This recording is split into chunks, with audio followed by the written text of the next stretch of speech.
Thank you for joining me in this 360 video presentation.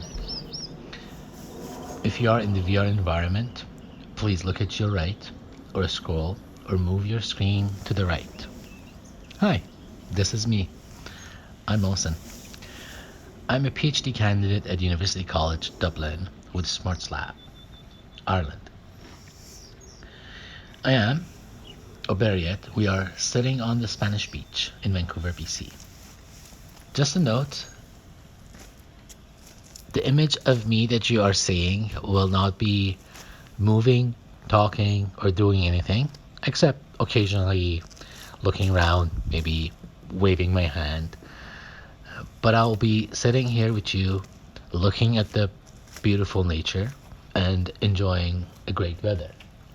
In front of us is the body of water, rocky, sandy beach, people enjoying the sun, cloudy for today. And in the far back are the mountains, which I believe are part of the Cypress National Park. Behind us are trees and few birds singing and flying above. Now, if you may indulge me, take a deep breath and think of this question. How do you feel right now? Between 1, being sad and melancholy, to 10, feeling happy and energized. Make a note of that number. What we call disabilities are really consequence of bad design. After all, we're all diversely abled, but our environment, digital or urban, creates barriers and is disabling. Today I'd like to share with you a short introduction to a research that I'm doing with the Smarts Lab and University College Dublin. The idea is to look at preventing and reducing depression by bringing nature to people with disabilities through virtual reality. Looking at cognitive effects of VR nature on depression caused by living in modern cities, in quotation, accessible environments that lack access to nature. Usually, depression is an added barrier for people who live in cities that lack access to green spaces or regular access to outdoor activities like camping and being in a natural environment. Before telling you more about the research, I'd like to define a few keywords. What is universal design? Well, a universal design is a design of a product or an environment that is usable by all people to the greatest extent possible without the need for adaptation or specialized design. The other term is accessible design, a design process in which the need of people with disabilities are specifically considered. The next one is usable, practical, good design, which is also an accessible design. What we mean by that is similar to accessible and universal design, a usable design serves to create products that are easy and efficient to use.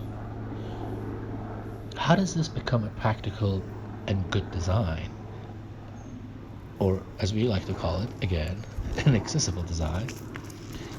When designers apply the universal design principles with the focus on accessibility for people with disabilities, and when usability experts constantly, routinely include people with a variety of disabilities in their user testings, more products, more environments will be accessible to all and more usable by everyone.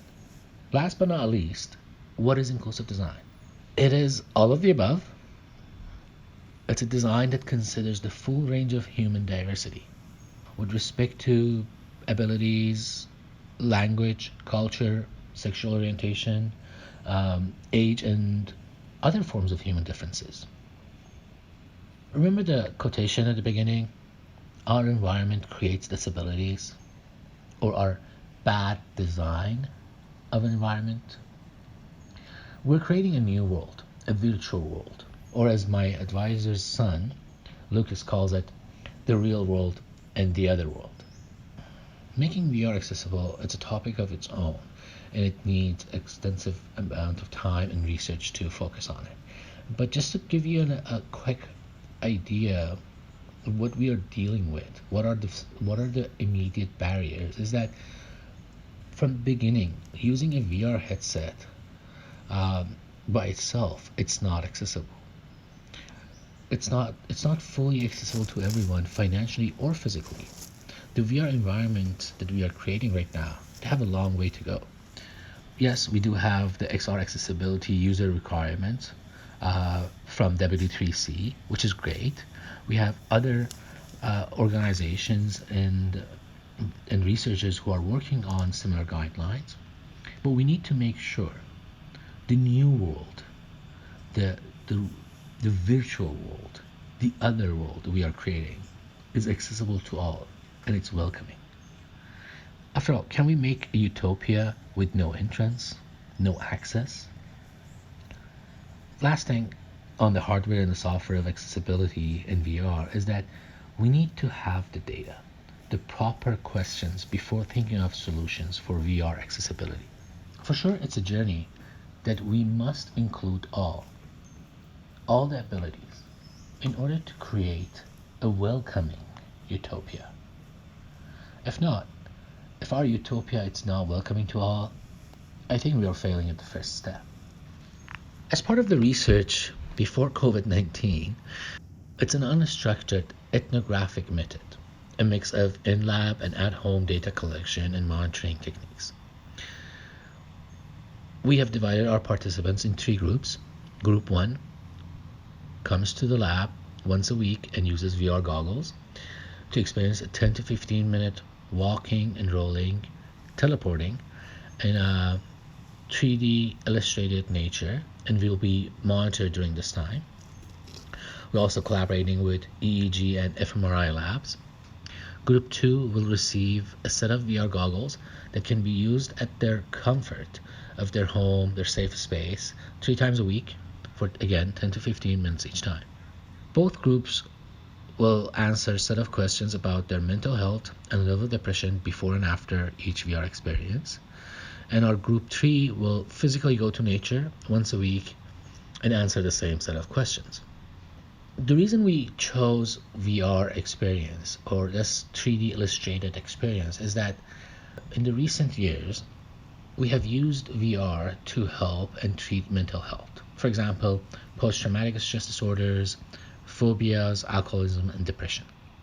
Also, the promise of a commercially available headset such as Oculus, HTC, PS4, and many other companies being available and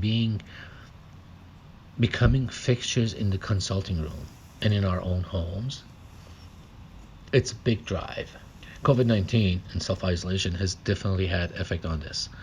On VR tech and this research. Experiencing VR is a remarkable experience. Although the realization that what we are seeing and experiencing is not, in quotations, real, it is virtual realization, and our brain is fooled into believing it as an actual reality. For example, anyone with a phobia of heights or not, when they experience VR heights, walking on a building ledge, will be scared of falling. This is due to the fact that VR is tricking and fooling our brains. Now imagine adding haptic and scent to this experience. We're aiming to benefit from this and use it as a positive tool in reconnecting with nature. The reason that we are focusing on nature is that exposure to nature has effect on our mental health. There are many studies and proven data that exposure to nature benefits us and benefits our mental health. Being outdoors, real or virtual, getting exposure to nature will reduce and prevent depression. When people are exposed to photographic scenes of nature, it enhances their subjective vitality. Also, interaction and connection with other living beings makes community experiences. And during these times, during these peculiar corona times, having that community experience definitely will help. We have 3 levels of engagement with nature. 1, viewing nature from behind the window or picture, TV, or paintings. In person, nearby nature such as walking or rolling, or sitting in a garden, talking and social distancing in a park. Actively participating in being involved with nature, such as gardening, trekking, hiking, and etc. Our goal is to see if these benefits are also obtained through virtual reality just as well as it is in our reality. We know that being physically active is a co-determinant of our health.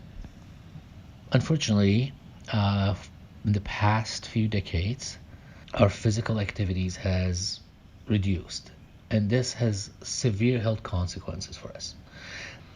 Exercising in the presence of nature, being outdoors, a green exercise, has important public, environmental, and mental health effects on us. When we look at cognitive effects of nature, attention restoration theory, ART for short, plays a big role. The environment has a direct effect on our cognitive and direct attention abilities. The fascinating stimuli attracting attention in a bottoms-up fashion, allowing top-down directed attention abilities a chance to replenish. What do we mean by that? For example, in the city environment, we need dramatic and focused attention to survive, to avoid traffic, operate machinery, taking care of our children, a stressful task at times, especially during corona times. Walking or even viewing images of nature will improve directed attention abilities.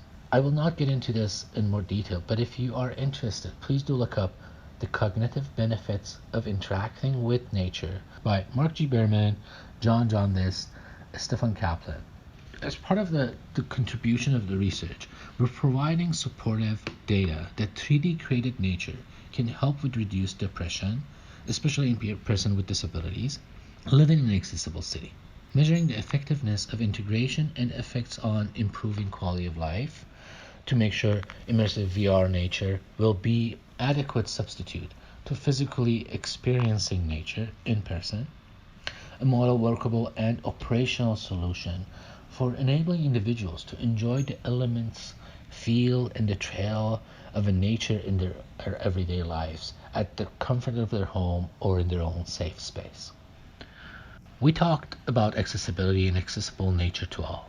Well, today with the help of the improved 3D visualization tools such as the VR goggles, 3D projectors, even our cell phones, and soon to be commercially available haptic gloves and blankets, almost anyone who does not have access to nature on a regular basis can have a similar experience.